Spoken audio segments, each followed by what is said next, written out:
মুক্তিযোদ্ধারা গাদ্দার প্ল্যাকার্ড উপস্থাপন করেছে জাতীয় সংসদে। মুক্তিযোদ্ধারা গাদ্দার যখন বলা হয়, আলটিমেটলি বীর উত্তম স্বাধীনতার ঘোষক শহীদ প্রেসিডেন্ট জিয়াউর রহমানকেও গাদ্দার বলা হয়েছে। এই বিষয়টি তিনি খেয়ালই করলেন না, এমন একটা ভাব নিলেন আমি দেখিনি। কিন্তু তিনি যে দেখলেন না, এতে করে যে বাবার অপমান হলো, একজন মুক্তিযোদ্ধার অপমান হলো, সামগ্রিক সকল মুক্তিযোদ্ধার অপমান হলো, 30 লক্ষ মুক্তিযোদ্ধা যারা জীবন দিয়েছেন তাদের অপমান হলো, 2 লক্ষ মা বোন যারা সম্ভ্রম দিয়েছেন তাদের অপমান হলো, এই বিষয়গুলো খেয়ালই করলেন না।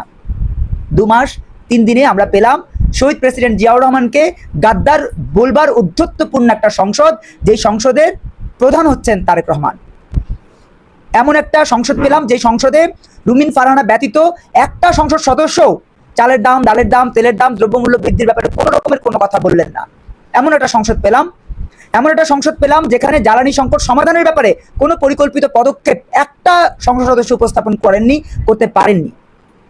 এমন একটা সংসদ আমরা পেলাম ত্রয়োদশ জাতীয় সংসদ নির্বাচনের মধ্য দিয়ে, সেই নির্বাচন সুবে সাদিকের নির্বাচন হোক, আর ডিসি ইকবালের নির্বাচন হোক, আর জারি নির্বাচন হোক, একটা নির্বাচন তো হয়েছে। সেই নির্বাচনের পরে আমরা দেখলাম একটা সংসদ সদস্য আমার ভাসমান প্রায় 17 লক্ষ ভাসমান মানুষের জন্য ন্যূনতম চিন্তাটা করলেন না। ইভেন এই যে ঢাকা শহরে 4.5 লক্ষ ভাসমান নিরন্ন চিহ্নহীন মানুষ রয়েছে, তাদের ব্যাপারেও তাদের কোনো বক্তব্য এখন এই যে 15তম দিন অতিক্রম হতে যাচ্ছে তারা উচ্চারণ করেননি। এমত অবস্থায় বাংলাদেশ এনটিভি বাংলাদেশের মানুষের রাজনীতি করবার যেই চিন্তা, সেই চিন্তা থেকে আজকের এই সংবাদ সম্মেলনের আয়োজন করেছে। আমরা মনে করি প্রতিটা স্টেজে কথা বলবার মধ্য দিয়ে সরকারকে ধরিয়ে দেওয়া উচিত, সরকারের সংশ্লিষ্টদেরকে ধরিয়ে দেওয়া উচিত, দেখিয়ে দেওয়া উচিত যে আপনি ভুল কোথায় করছেন। আপনারা দেখেছেন না, এনসিপি বলেছিল আমরা ছায়া সরকার গঠন করব, অমুক করব, তমুক করব, তারপরে আটি বেঁধে সেই আটি আমরা হাসনাত আবদুল্লাহর বাসায় পৌঁছে দিব, অথবা আবু সাইদের বাসায় পৌঁছে দিব, অথবা মুগ্ধের বাসায় পৌঁছে দিব। কই, আমরা তো কোনো আটি বান্ধা দেখলাম না। ছায়া সরকারের কোনো আটি বান্ধা কিন্তু আমরা দেখি নাই। আমরা বরঞ্চ দেখলাম ছায়া সরকারের নামে ছায়া প্রতারণা। সেই ছায়া প্রতারণা কোথায় গিয়ে উস্কে গেল? পহেলা বৈশাখ উদযাপনে, যেখানে সার্কাসের জোকারের চশমা পরে সার্জিস হাসলেন ছাগলের মতো হাসি। আর সেই হাসি যখন দিচ্ছিলেন তখন বাংলাদেশেরই প্রত্যন্ত অঞ্চলে সার নিয়ে কান্নাকাটি, ফসলের ন্যায্য মূল্য পাওয়া নিয়ে কৃষকের কান্নাকাটি, শ্রমিকের শ্রমমূল্য নিয়ে কান্নাকাটি সারা দেশে চলছিল। তখন আমরা দেখলাম কান্নাকাটি এবং আহাজারি সব কিছুকে ছাপিয়ে জামাত ইসলামের বৈশাখী র্যালি, খেলাফত মজলিসের বৈশাখী র্যালি, ইনকলাব মঞ্চের বৈশাখী র্যালি। অথচ বাংলাদেশের প্রত্যন্ত অঞ্চলে সেই মানুষটা কাঁদছেন, যে মানুষটা তেলের অভাবে তার নৌযানটা নিয়ে মাঝ নদীতে গিয়ে, মাঝ সমুদ্রে গিয়ে জাল ফেলতে না পারার অপারগতায় ব্যথিত হচ্ছেন। অর্থাৎ জেলে সম্প্রদায় যারা, তারাও কিন্তু এই জ্বালানি তেলের সংকটের কারণে যথাযথভাবে তার পেশাগত দায়িত্ব পালন করছেন না, যে কারণে তার পরিবারে অর্থনৈতিক কষ্ট নেমে এসেছে। একটা বিষয়েও কারো কোনো চিন্তাভাবনা নাই। কেন চিন্তাভাবনা নাই? কারণ এই যে এনসিপি দেখছেন, এই যে এবি পার্টি দেখছেন, এই যে জামাত ইসলাম দেখছেন, এই যে খেলাফত মজলিস দেখছেন, এই যে শাসনতন্ত্র আন্দোলন দেখছেন, একটা দলও বাংলাদেশকে ওন করে না, বাংলাদেশের মানুষকে ওন করে না। তাদের হৃদয়ে এখনো পাকিস্তান, তাদের হৃদয়ে এখনো পাকিস্তান। তারা বাংলাদেশের মানুষের সাথে প্রতিশোধ নিতে চান যে কেন আমরা তাদেরকে যুদ্ধাপরাধী বলেছি 55 বছর ধরে, কেন আমরা তাদেরকে রাজাকার বলেছি 55 বছর ধরে। এই প্রতিশোধ নেওয়ার প্রত্যয়ে তারা মাঠ পর্যায় পর্যন্ত আমাদেরকে বিভিন্নভাবে বেকায়দা ফেলবার জন্য অর্থনৈতিক টানাপোড়েন তৈরি করছেন। আর তাদের সেই অর্থনৈতিক টানাপোড়েন তৈরির প্রক্রিয়ায় আজকে জ্বালানি তেলের এই কৃত্রিম সংকট আমরা দেখতে পাচ্ছি চারপাশে সারা দেশে। কারণ জ্বালানি তেলের সংকট হলেই তো আমরা কাঁদবো, আর আমরা কাঁদলেই জামাত ইসলাম যুদ্ধাপরাধীদের সেই সমর্থকেরা যুদ্ধাপরাধীরা হাসবে অট্ট হাসি, যে হাসি তারা 71-এ এসেছিলেন আমাদের মায়ের বোনের সম্ভ্রম কাটতে কাটতে, আমাদের ভাইদের বাবার চাচাদের জীবন নিতে নিতে তারা যে হাসিটা হেসেছিলেন, সেই হাসিটা তারা এখন হাসতে চান আমাদেরকে সংকটের মধ্যে রেখে। যে কারণে দেখবেন যে তাদের নিয়ন্ত্রিত সরকার ইউনূস আমাদেরকে কিন্তু গত 18 মাস ধরে অর্থনৈতিক ক্রাইসিসের মধ্যে রেখেছে, ভাই ভাই হানাহানির মধ্যে রেখেছে, দ্বন্দ্ব সংঘাতের মধ্যে রেখেছে, মবের মধ্যে রেখেছে। এবং এত কিছুর পরেও তিনি দেদারসে হাসছেন। তিনি যে কিলার, তার হামের টিকার সংকটের কারণে আমাদের যে শিশুদের প্রায় সহস্র অর্থাৎ প্রায় 500 শিশু জীবনহানির মুখোমুখি হয়েছে, সেটা নিয়ে তার কোনো ভ্রুক্ষেপ নাই। তিনি পয়লা বৈশাখে যখন শিশুরা জীবন দিচ্ছে তখন তিনি জানাচ্ছেন শুভেচ্ছা। এমন একটা প্রক্রিয়ায় বাংলাদেশকে যারা ঠেলে দিয়েছেন তাদের আশ্রয়দাতা প্রশ্রয়দাতা তারেক রহমান। আমরা বলতে চাই, তারেক রহমান দয়া করে ভুলে যাবেন না, আপনার বাবা বাংলাদেশে স্বাধীনতা ঘোষণা করেছিলেন বিহ্যাভ অফ বঙ্গবন্ধু। তিনি ফ্রিডম ফাইটার ছিলেন।